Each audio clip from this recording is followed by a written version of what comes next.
एक समय की बात है। सूरजपुर नाम के एक छोटे से गांव में हरिनाथ नाम का एक गरीब किसान रहता था।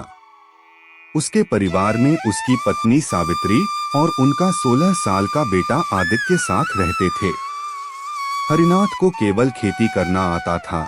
इसके अलावा उसने कोई दूसरा काम कभी सीखा ही नहीं था।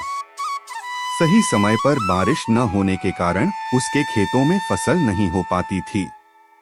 इसी वजह से परिवार का गुजारा करना दिन ब दिन मुश्किल होता जा रहा था। एक दिन सावित्री ने कहा, आज घर में बिल्कुल भी राशन नहीं बचा है। समझ नहीं आ रहा अब क्या करें। हरिनाथ ने भारी मन से कहा, तुम चिंता मत करो, मैं कुछ न कुछ इंतजाम करता हूँ। यह कहकर वह घर से निकल पड़ा।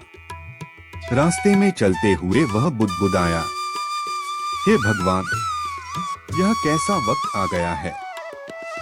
हम तो भूखे रह लेंगे, लेकिन मेरे बेटे का क्या? खेती के अलावा मुझे कुछ आता भी तो नहीं, और बारिश ने सब बर्बाद कर दिया। आखिरकार वह गांव के जमींदार दीनदयाल के पास पहुंचा।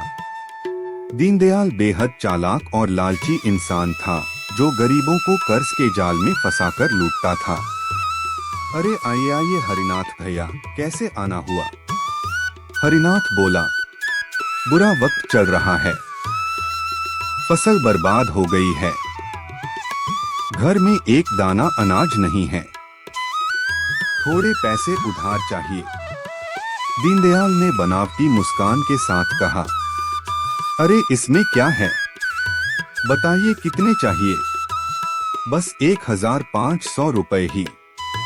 अरे नहीं नहीं, कम से कम 10,000 रुपए ले लीजिए, आगे का कौन जानता है। मन ही मन दीनदयाल सोच रहा था, जितना ज्यादा लेगा उतना ज्यादा ब्याज मिलेगा। मजबूरी में हरिनाथ ने 10,000 रुपए ले लिए। ब्याज था 8% प्रति महीना। दिल कांप रहा था, लेकिन बेटे की भूख उससे बड़ी थी। घर पहुंचकर सावित्री को सब बताया। वह डर गई। वह जमींदार बहुत खतरनाक है। हरिनाथ बोला, इस वक्त बेटे से बढ़कर कुछ नहीं। उस दिन घर में बहुत दिनों बाद अच्छा खाना बना। आदित्य खुश था। दोपहर को वह अपने दोस्त राघव के घर गया। राघव के पिता मनोहर शर्मा एक पढ़े लिखे और समझदार इंसान थे। उन्होंने आदित्य की मेहनत और समझदारी देखकर उसकी पढ़ाई की जिम्मेदारी ले ली। धीरे धीरे आदित्य का आना जाना राघव के घर बढ़ गया। एक दिन मनोहर शर्मा ने दोनों बच्चों से शेयर मार्केट की बात छेड़ी। आदित्य ने पहली बार शेयर बाजार के बारे में सुना। उसने रात भर इंटरनेट पर पढ़ाई की और ठान लिया, यही रास्ता है जिससे मैं अपने माता पिता को इस गरीबी से बाहर निकाल सकता हूँ। मनोहर शर्मा ने दोनों को डिसिप्लिन, कंसिस्टेंसी और पंक्चुअलिटी का महत्व सिखाया। फिर उन्होंने दोनों के लिए डीमैट अकाउंट खुलवाया और थोड़ी पूंजी दी। शुरुआत में आदित्य ने गलती की। लालच में एक सस्ते शेयर में पैसा लगाया और नुकसान हो गया। उसने अपनी गलती मानी और सीखा। उसी दौरान जमींदार दीनदयाल कर्ज वसूलने आ धमका।